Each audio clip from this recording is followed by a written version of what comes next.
연한 박지원이 쓴 소설로 주인공인 허생의 행적을 통해 당대 사회를 비판한 작품이다. 그래갖고 허생전을 할 때 우리가 기본적으로 잘 알아둬야 되는 것 중에 하나는 뭐냐면 이런 그 소설 작품들을 할 때도 마찬가지인데 작가에 대해서 그냥 박지원이 여기 보면 조선후기의 실학자 연한 박지원이 쓴 소설이다 이렇게 되는데 그럼 이 사람이 이제 실학자라는 거냐? 실학자라는 건데 그러면 이 사람이 실학을 공부했다는 사람이라는 걸 얘기하는 거란 말이야. 그럼 실학이 뭘 얘기하는지 잘 알아야 돼. 그럼 실학이라는 건 뭘 얘기하는 거냐면 결국에는 학문인데 학문이라는 건 뭔가 배우는 거잖아. 그런데 배우는 건데 배우는 데서 그치면 안 되고 실생활에서 사용할 수 있고 사용할 줄 알아야 된다. 쉽게 얘기하면. 맨날 배우기만 하면 뭐 하냐는 얘기지. 그걸 써먹을 줄 알아야 되고 그 다음에 실생활에 적용이 돼야 되는 거지. 그게 살면서 그런 것들이지. 정신적으로만 철학적으로 볼 때 정신적으로만 그런 것들을 만족을 채울 게 아니라 실제로 우리가 살아가는 데 있어서 인생의 삶에서 사용이 될 수 있어야 되고 그 다음에 실제로 이제 살아가는 인생의 그 일상생활 속에서 사용될 수 있는 학문이어야 된다 이렇게 얘기를 하는 거야. 그래서 또 다른 말로 얘기를 할 때 이제 북학이다라고 얘기를 하고 북학론 이렇게 얘기를 하기도 하는 거야. 알겠지? 기억해두자. 자, 그래서 또 보면 내용을 보면 허생은 묵적동에 살았다 이렇게 돼 있는데 이 묵적동에 살았다라고 얘기를 할 때 묵적동이 뭘 얘기한다고 배웠어? 이거 배웠을 텐데? 이게 바로 배경을 얘기해 준 거야, 배경을 얘기해 주는데 여기서 보면 묵적동에서 곧전 남산에 이르는 곳에 우물 있고 우물가에는 오래된 사람도 나오고 이렇게 돼 있는데 이 배경에 보면 여기에 문제 나오잖아. 첫머리의 배경 묘사는 이 작품에서 어떤 기능을 하는가 이렇게 돼 있잖아. 그럼 첫머리에서 이 배경 묘사가 하는 것들은 배경 묘사가 되는 것들은 뭐냐면 바로 허생의 신분과 처지를 얘기해 주는 거야.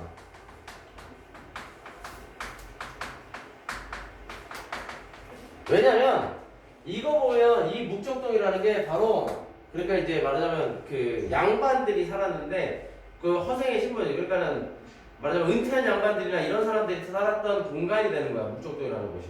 무슨 얘기인지 알겠지? 그러니까 그렇게 기억하시면 되고. 그래서 살구나무가 서 있었는데 살구나무를 향해서 살인문이 열려있고 몇 칸 안 되는 초가집은 몇 칸 안 되는 초가집. 그래서 가난한 환경. 가난이라는 거 비만도 제대로 가리지 못했다. 그러나 허생은 독서를 좋아하고 아내가 삭발해지를 하여 겨우 입에 풀칠을 하고 살았다. 이렇게 얘기했을 때 말 그대로 가난한 처지를 계속 얘기를 해주는 거야. 그래서 여기서 신분과 처지라고 얘기하는데 은퇴한 말하자면 이제 몰락한 양반들이 사는 곳.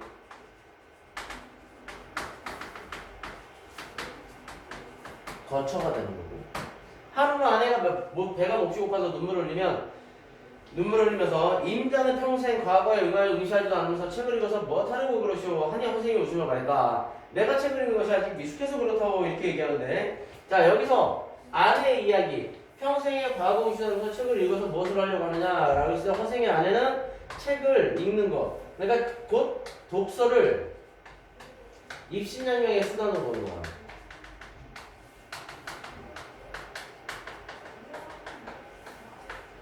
그래서 이런 걸 뭐라 그러냐면 현실주의적 가치관.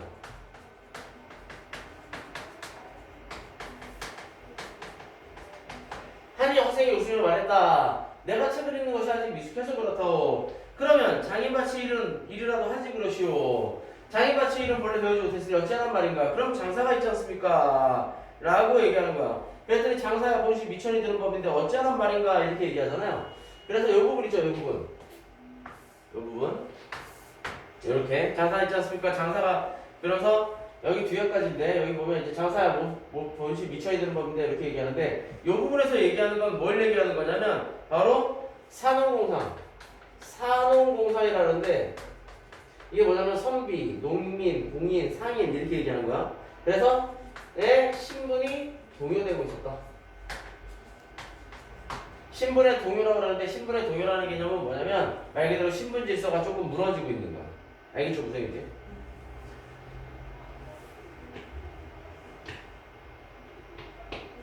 됐죠? 지웁니다.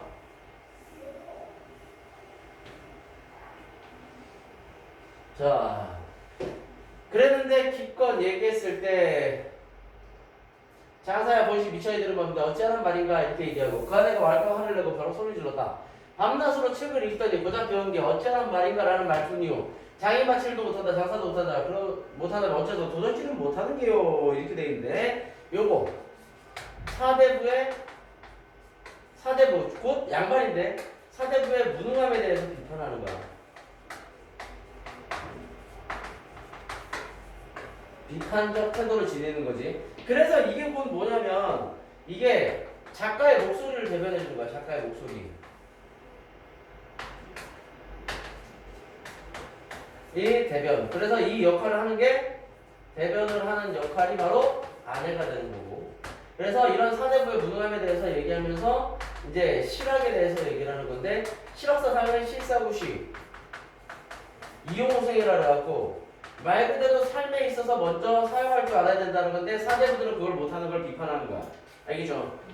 자, 그러면서 화생이 입다책을 덕분에 이런 사무소에 속하도다 내 본래 책 읽기를 10년을 기억했더니 이제 7년 만에 그만 쳐봐야 다냐고 문을 나서서 가버렸다. 화생은 평소에 알고 지낸 사람도 없고 해서 곧바로 번호한 운전거로 나아가 시장 사람들에게 물었다. 하늘에서 누가 가장 부자입니까? 변씨라고 말해주는 사람이 있어. 화생은 드디어 그 집을 찾아왔다.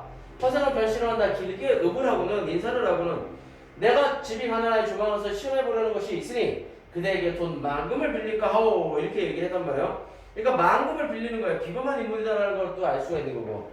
한이 변씨도 그러시오 하고는 그 자리에서 만금을 내줬다. 고맙다는 인사도 하지 않고 가버렸다 이렇게 하는데 여기서는 화생과 변씨의 비범함에 대해서는 얘기를 해준 거야. 비범함. 그러면서 변씨집의 자제들과 와있던 손님들이 화생의 몰골을 보니 이건 영당 없는 비렁뱅이였다.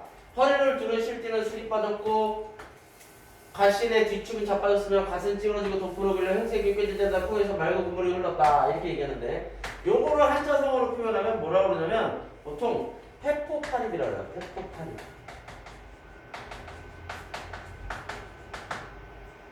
자, 그러면서 허생이 가고 나자 모두 대견 실색하여 불러도 깜짝 놀란 거지.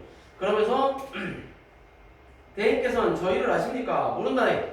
아니 지금 평생 알지도 못하는 사람에게 갑자기 만금의 돈을 함부로 던져버리시고 그 이유조차 묻지 않으시다니 이게 대체 이게 무슨 형국입니까? 그래서 자네들이 알 수 있는 일이 아니네. 물은 남에게 뭘 빌리러 오는 사람은 반드시 자기 생각과 뜻을 대단히 떠벌리고 자신의 실을 먼저 보이려고 자랑하지만 안색은 부끄러움에 비굴하고 말은 중언부언하게 마련을 하네 이렇게 돼 있는데 요거에 어울리는 한자성어를 보통 교원영색이라고 해요. 교원영색. 교원영색이라고 해갖고 말 그대로 표정, 아첨하는 말과 알랑거리는 태도 이런 걸 얘기하는 거야. 알겠죠? 그래서 그런데 그 손님은 비록 행색은 꿰지지 않아 하는 말은 간단하고 눈빛은 오만하게 뜨며 얼굴에 부끄러워하는 기색이 전혀 없으니 필시 재물을 가지고 만족하는 그런 성물은 아닐 것이네. 그가 시험해보자 하는 것이 자기들이 아닐 것이네. 나 역시 손님에게 시험해보는 것이 있네. 주지 않으려면 그만이겠지만 입이 만금을 줬는데 성물은 멀어서 뭘 하겠는가 하니까 대범한 모습을 우리가 알 수 있는 거야. 한편 만금을 빌린 허생은 다시 집으로 돌아가지 않고 그 길로 바로 경기도 안성을 내려가 거기에 머물며 거처를 마련했다.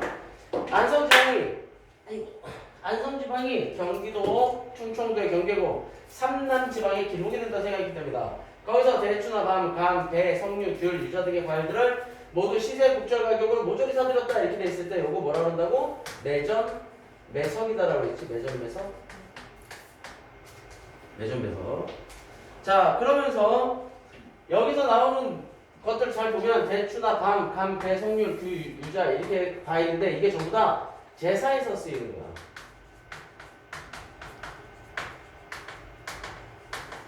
그래서 그걸 전부 다 매점에서 사들는 거야. 그래서 나오죠. 허생이 과일을 사주게 하면 나라에서는 연회를 열거나 제사를 지낼 수가 없었다. 얼마 지나자 허생에게 곡절의 가격으로 팔았던 장사철이 도리어 10배 가격으로 되장하게 되었다. 허생이 한숨이 쉬어 탄식했다. 겨우 만금으로 한 달을 추첨을 만들었으니 나라의 경제 규모를 진정할 만하겠구나. 이렇게 돼 있는데 당시 조선의 취약한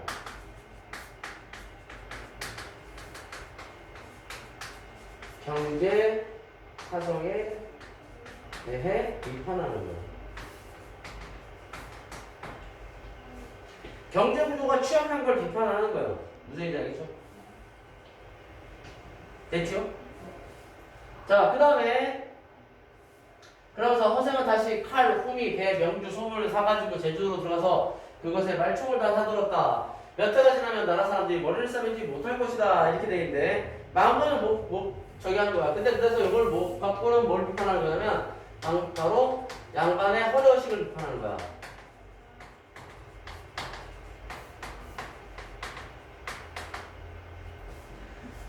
자, 했다가 마음 없이 10배로 치솟았다.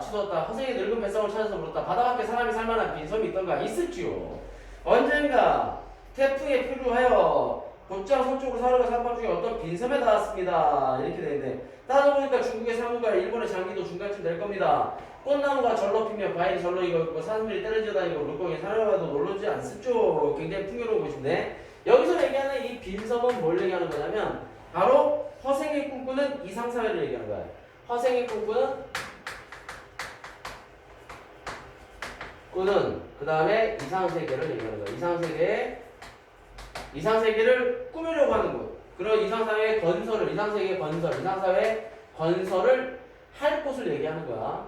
자, 그래서 허생이 크게 기뻐하며 자네가 나를 그곳으로 데려다준다면 부귀를 함께 누리게 해줄지 하니 사공이 그 말을 따르기로 하였다. 드디어 바람을 타고 동남방향으로 가서 섬에 들어가게 되었다. 허생은 섬의 높은 곳에 올라서 사방을 둘러보고 그만 실망하여 탄식하였다. 땅이 보자 천리가 못되니 무슨 큰일을 할 수 있겠는가. 땅을 기름주고 샘물을 달콤하여 부자 돈만은 늙은이 될 수 있겠구만. 이렇게 얘기하는데 안타까워. 자신의 생각을 이루지 못하는 것에 대한 안타까움을 얘기하는 거지. 그러자 사공이 물었다. 텅 빈 섬에 사람이라고 하는데 도대체 누구와 함께 살아간다는 말이오. 이렇게 얘기를 하는 거지. 그래서 정말 있다면 사람이 절로 모이게 된다네. 이렇게 돼 있는데 이 부분 미주셔놓고 기억을 해야 되는 게 뭐냐면 어쨌든 허생도 사대부야. 그래서 사대부로서의 허생의 유교적 가치관이 되는 거죠. 유교적 가치관.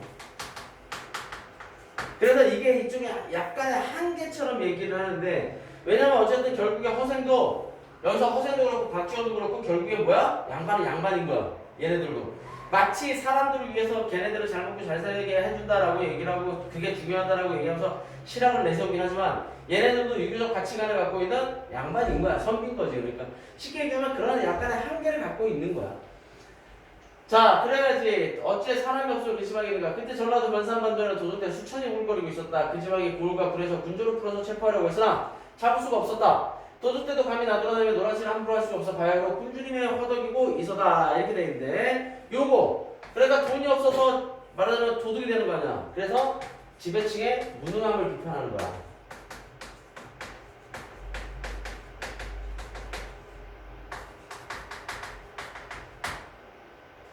자, 그러면 허생이 도둑이 속으로 들어가서 개수를 달랬다. 1000명이 천금을 털어서 나누면 한 사람 앞으로 얼마나 돈이 들어가는가? 한 사람에 한 장씩 들어가죠. 자네들에게 아내가 있는가? 없답니다. 가진 밭대기라도 있는가? 도적들이 코웃음을 쳤다. 아니 밭 있고 아내가 있다면 뭐 없다며 괴롭게 도적이 된단 말이오. 이렇게 얘기되는 거야. 그러니까 여기서는 보면 뭐냐면 자발적 의지가 아니라 이걸 통해서 알 수 있는 거. 경제적인 이유로 도둑이 되는 거야. 그래서 이것도 마찬가지로 뭐를 비판하는 거냐면 그 당시 현실을 비판한다고 보는데. 그래서 자네들이 그렇게 잘한다면 어째서 장관을 들어 살림을 장만하고 소를 사서 밭을 생각을 하지 않는겠까? 그리 되면 살아서 도둑을 위해 이름도 없을 것이고 집에 살면서 부패 출금도 있을 것이며 나돌아다니고 관에 붙잡힐 염려가 없을 것이고 길이길이 의식에 풍경을 누릴 수 있지 않겠는가? 라고 얘기하는 거야. 기본을 얘기한 거야. 그런데 어찌 그런 생활을 원하지 않겠소이까? 다만 돈이 없어서 못하고 있을 뿐이죠. 그러니까 허생이 웃으며 말했다. 자네들이 평생 명색 도적질하는 도둑놈이라면 어찌 돈 없다는 걱정을 다 하노? 내가 자네들을 위해 돈을 마련해 줄 것이네. 내일 바닷가를 바라보게나. 바람에 붉은 깃발이 펄럭이는 배가 모두 돈을 실은 매일 터이니 어디 자네들 마음껏 한번 가져가 보게. 라고 얘기한 거야. 그래서 허생이 도적들과 약초라고 떠나자 도적들이 모두 미친놈이라고 믿었다. 다음날이 되어 바닷가에 허생이 돈 30만원을 싣고 나타나자 모두 크게 놀라 허생에게 줄을 지어 절을 했다. 그러면서 오직 장군의 명령에 따르겠소이다 라고 얘기를 하면서 있는 힘대로 지고 가게나. 그래야 도적들이 돈을 지면서 사람마다 고작 100금을 넘지 못하였다. 100냥밖에 가져가지 못하는 거지. 너희들 힘이라는 게 고작 100금을 들기에도 부족하거늘 어찌 도적질이라도 변변할 수 있겠는가? 지금 너희들은 비록 평민이 되려고 해도 이름이 이미 도적의 명부에 올라있으니 어디 갈 곳도 없을 것이다. 내가 여기서 너희들을 기다릴 테니 각자 100금씩 가지고 와서 아내 한 사람과 소 한 마리씩 장만해 오너라 라고 얘기하면서 예를 따라서 말하자면 가서 얘네들을 데리고 이제 그 빈섬으로 들어가게 되는 필연성을 여기서 부여를 해주고 있는 거야. 알겠죠? 그러면서 하자. 군도들이 모두 좋다고 승낙하며 흩어졌다. 그동안 허생을 2000명이 하는 동안 먹을 양식을 장만하여 그들을 기다렸다. 도둑들이 기한한 날짜에 모두 도착해 뒤에 처진 사람이 하나도 없었다. 그래서 이거를 보면서 허생의 비범한 면모를 알 수 있는 거야. 자, 그 드디어 모두 배회시고 빈손들하고 허생의 도적을 모두 수료하자 나라면 모두 도적 걱정이 없어졌다 이렇게 돼 있는데 이 부분을 통해서 알 수 있는 허생의 비범한 능력.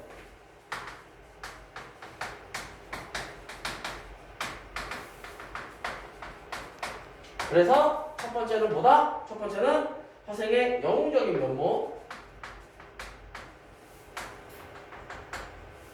그 다음에 두 번째 같은 경우에는 지배측의 무능력을 비판하는 거야. 이걸 통해서. 알겠죠?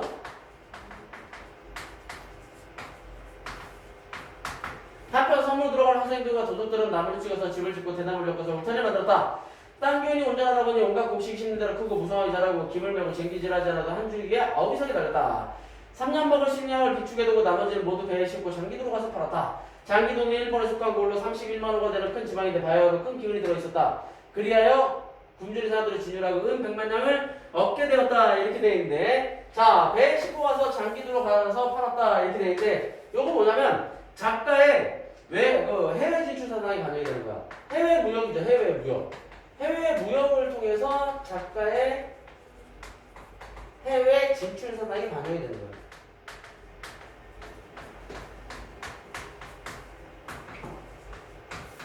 알겠죠? 자, 허생이 탄식하면서 이제 나의 조그만 시험을 마치게 되었구나 이렇게 되는데 여기서 얘기하는 조그만 시험이라는 게 뭐냐면 결국에 올바른 정치를 펴고 올바른 사회를 만드는 걸 얘기하는 거예요. 그래서 이 조그만 시험이라는 게 뭐냐라고 나오는 경우들이 있는데 말 그대로 이상세계 건설인데 이상세계를 얘기할 때 이상세계라는 개념이 뭐냐면 첫 번째 평등한 사회. 평등한 사회가 되는 거고 그 다음에 두 번째 같은 경우에는 뭐냐면 말 그대로 어떤 굶주림이나 이런 것들이 없는 실학이 바탕이 되는 사회. 이렇게 생각을 하면 돼요.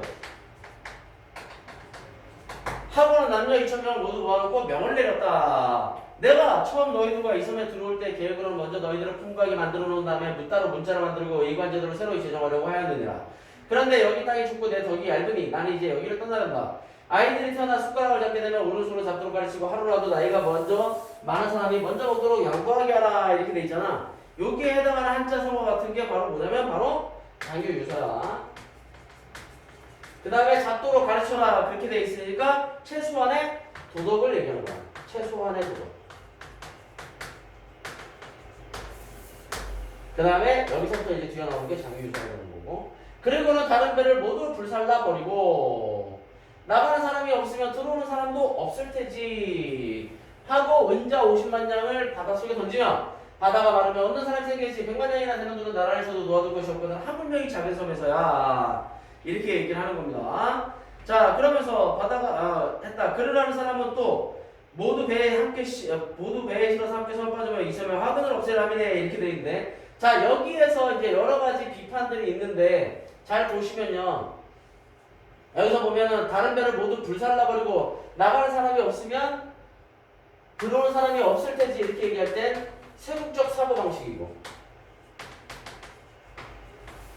세국적 사고방식이 나오는 거예요. 그러니까 외부와 연결을 끊고 100만 양이나 되는 돈은 나라 안에서도 도와줄 것이 없거든 한국의 작은 섬에서 이렇게 돼 있으니까 조선의 취약한 경제구조에 대한 비판 취약한 조선의 경제구조를 비판하는 거고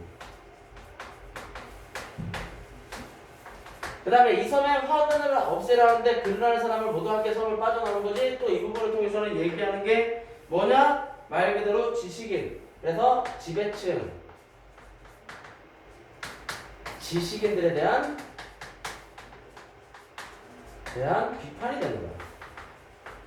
알겠죠? 자 그렇게 라고 하면서 무트로 나온 허생은 나라를 둥더내며 가난하고 의지할 곳이 없는 사람들을 부자했다. 돈을 그렇게 써도 아직 은자 10만 양이 남았다. 이 돈이면 변씨에게 빌린 돈을 갚을 수 있겠군. 그러면서 자 이제 변씨게 하죠. 허생이 변씨를 찾아가 보고는 나를 기억하시겠소이까 하고 묻자 변씨는 깜짝 놀라며 물었다. 그대 얼굴이 좀 더 나아지지 않은 걸 보니 혹 망금을 다 털어놓은 건 아니오. 허생이 웃음을 말했다. 재물을 가지고 얼굴에 번드르르 해주는 이라 당신 같은 장사자의 이쁨 망금이란 어찌 사람의 노를 살찌우게 하겠소 이렇게 얘기되어 있는데 자 이 부분에서 또 얘기하는 게 뭐냐면 사대부로서의 허생애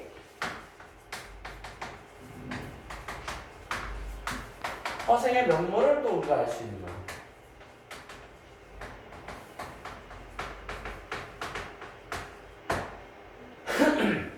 이에 은신만냥을 멸시하게 주며 내가 순간에 굶주림을 참지 못하여 책의 길을 마저 끝내지 못하고 그대에게 망금을 빌렸던 것이 부끄럽소이다. 그러니까는 여기서는 이 모습을 통해서는 뭐냐면 허생의 정신적 가치를 중요시 여기는 태도를 알 수 있는 거야. 허생은 정신적 가치를 중요하게 여기는 거야. 한이 변씨는 깜짝 놀라서 일어나 절을 하고 10만냥을 다 받을 수 없다고 사양하여 10분의 1만 이자를 줘서 받겠다고 했다. 허생이 버럭 화를 내면 당신 어째 나를 장사꾼으로 취급하려는 게요 이렇게 돼 있는데 이 부분에서는 또 뭐냐면 이 사대부 첫 번째로 나오는 게 사대부로서의 자존심이지. 사대부로서의 자존심을 통해서 작가의식의 한계가 나오는 거야. 작가의식의 한계. 그러니까 작가도 결국에 작가도 마찬가지로 박지원도 결국에 양반인 거야. 그래서 이런 자존심을 보이고 있는 거야. 그 다음에 두 번째는 속물적인 장사꾼에 대한 비판도 들어있는 거야.